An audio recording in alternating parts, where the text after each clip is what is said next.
શું હાલચાલ છે મિત્રો? ચાલો જાણીએ ગુજરાતના 25 મહત્વના સમાચારો. સૌ પ્રથમ વાત કરીએ તો ચોમાસાની સ્થિતિ અને વરસાદની સિસ્ટમ. રાજ્યમાં ચોમાસું સક્રિય છે. Well-marked low pressure, monsoon trough અને સિયર ઝોન જેવી સિસ્ટમ સક્રિય હોવાને કારણે સૌરાષ્ટ્ર અને ઉત્તર ગુજરાતના વિવિધ ભાગોમાં વરસાદી માહોલ જળવાઈ રહ્યો છે.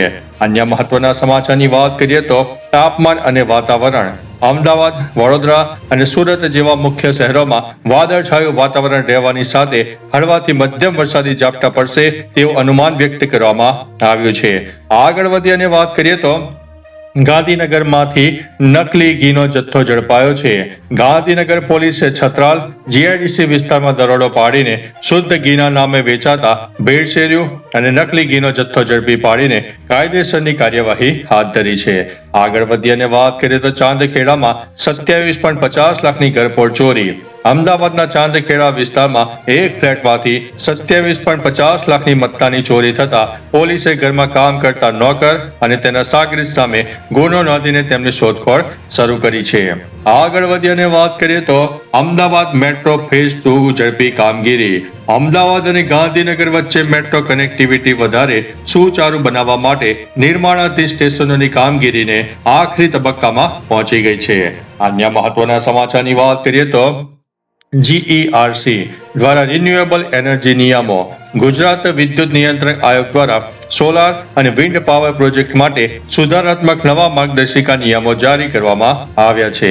અન્ય મહત્વના સમાચારની વાત કરીએ તો કચ્છમાં સફેદ રણ પ્રવાસન સિઝનની તૈયારીઓ. શિયાળાની આગમન પ્રવાસન મોસમ અને રણોત્સવ માટે ગોરડો ખાતે વહીવટી તંત્ર અને હોટેલિયર્સ દ્વારા પૂર્વ તૈયારીઓ શરૂ કરી દેવામાં આવી છે. અન્ય મહત્વના સમાચારની વાત કરીએ તો રાજકોટ વિજ્ઞાન સંગ્રહાલયમાં નવું ગેલેરી આકર્ષણ. રિજિયોનલ સાયન્સ સેન્ટર રાજકોટ ખાતે વિદ્યાર્થીઓમાં વિજ્ઞાન પ્રત્યે રુચિ વધારવા માટે નવી રોબોટિક્સ અને સ્પેસ ગેલેરી ઉમેરવામાં આવી છે. આગળ વધી અને વાત કરીએ તો સુરત કાપડ ઉદ્યોગમાં સોલાર એનર્જીનો વપરાશ. પ્રોસેસિંગ હાઉસ અને ટેક્સટાઇલ યુનિટોમાં વીજ ખર્ચ ઘટાડવા માટે ગ્રીન એનર્જી અને સોલાર પેનલનો વપરાશ વધારવાની પહેલ કરવામાં આવી છે. અન્ય મહત્વના સમાચારની વાત કરીએ તો એસટી નિગમ દ્વારા નવી બસોનું લોકાર્પણ.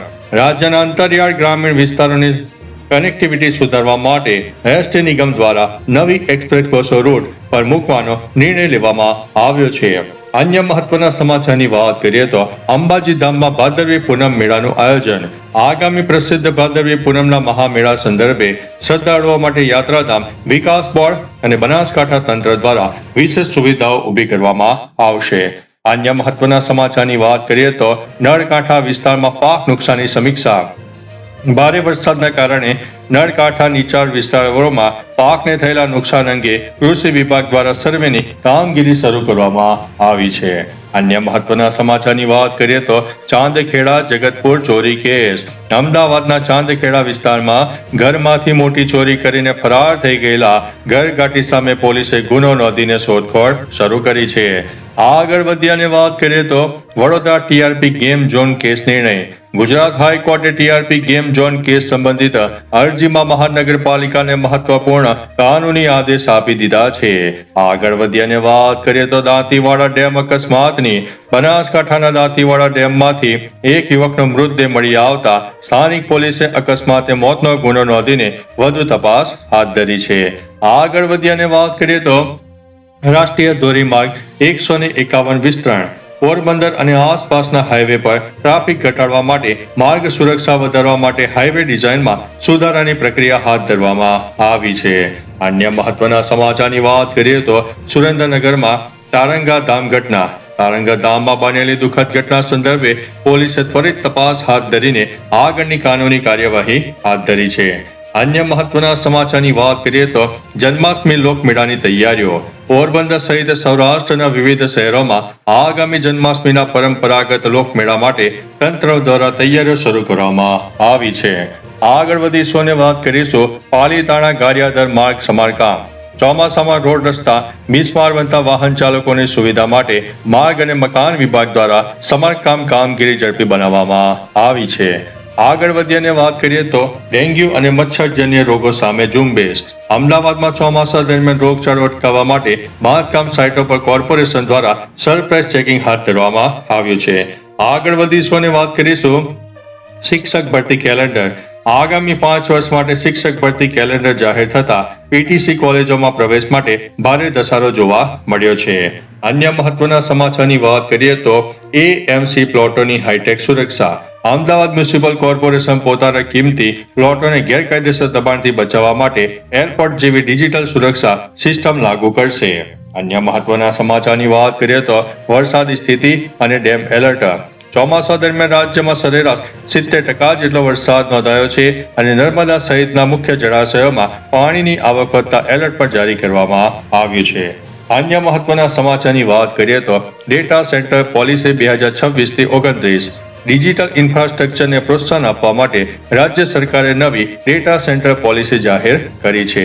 આગળ વધીએ અને વાત કરીએ તો સ્ટેચ્યુ ઓફ યુનિટી ખાતે નવી ક્રૂઝ.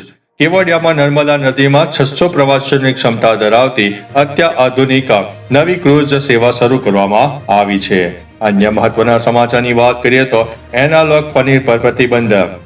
ગુજરાત આરોગ્ય વિભાગે ભેળસેળ રોકવા અને જાહેર સ્વાસ્થ્યના હિતમાં એનાલોગ પનીરના વેચાણ અને ઉત્પાદન ઉપર પ્રતિબંધ મૂક્યો છે. અન્ય મહત્વના સમાચારની વાત કરીએ તો ભૂગર્ભ જળ કાયદો 2026. રાજ્ય સરકાર ભૂગર્ભ જળ સંરક્ષણ માટે ગુજરાત ગ્રાઉન્ડ વોટર બિલ 2026 લાવવાની તૈયારીમાં છે, જેમાં ગેરકાયદેસર પાણી ખેંચવા અને દૂષિત કરવા પર ભારે દંડની જોગવાઈ રહેવાની છે. તો ચાલો મિત્રો, ફરીથી દેશ અને દુનિયાના સુપરફાસ્ટ સમાચાર લઈને મળતા રહીશો. ત્યાં સુધી અમને રજા આપશો. નમસ્તે.